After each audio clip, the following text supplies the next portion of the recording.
Olá! Este é o canal Guerra de Mundos. Neste vídeo, ABC da desinformação. Para quem zela pela sobrevivência do seu cérebro num tempo de naufrágio universal da inteligência, nada mais urgente do que compreender o que é realmente desinformação. O uso corrente da palavra como rótulo infamante para denegrir qualquer opinião adversa é garantia segura de que as verdadeiras operações de desinformação passarão despercebidas. Condição necessária e quase suficiente do seu sucesso. Só há dois tipos de desinformação genuína, e cada um deles requer muito mais planejamento e execução cuidadosa do que o mero vício jornalístico de espalhar mentirinhas ideologicamente sedutoras. O primeiro tipo, e de longe o mais importante, é aquele que tem como alvo não o público em geral, a massa ignara, e sim os homens do poder, os que tomam decisões de grande alcance. Dificilmente uma dessas criaturas se deixa orientar pelo que sai na mídia popular. Para influenciá-las é preciso colocar no seu entorno, ou conquistar mediante suborno, chantagem etc., assessores técnicos que sejam da sua plena confiança. E mesmo estes têm de ser muito prudentes no manejo do fluxo de informações que levará seus chefes a tomar as decisões erradas, favoráveis ao inimigo que controla de longe a situação. A importância dessas operações é imensurável, muito mais do que o cidadão comum pode imaginar, e ninguém foi, e é ainda, mais hábil em manejá-las do que a boa e velha KGB ou a atual FSB.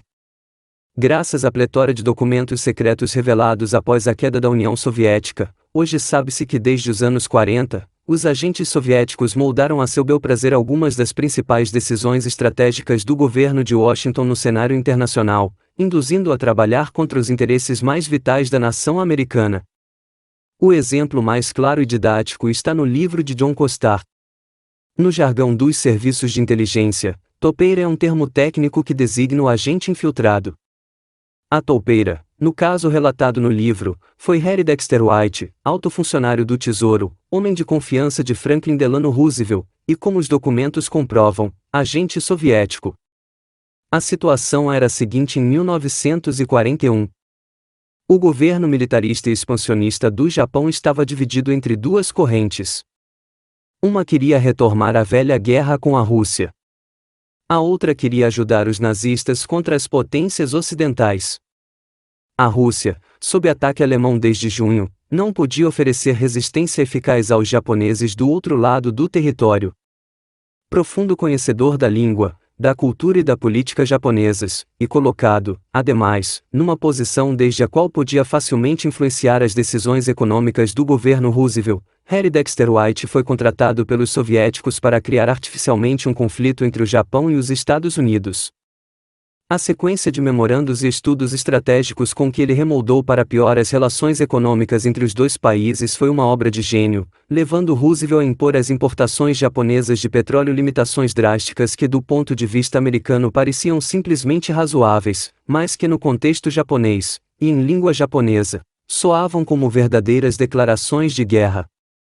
O Japão respondeu com o ataque a Pearl Harbor em 7 de dezembro de 1941.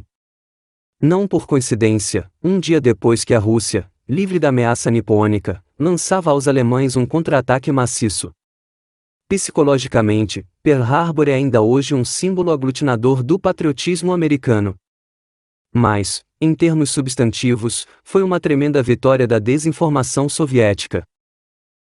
O outro tipo de desinformação é antes uma obra de engenharia social.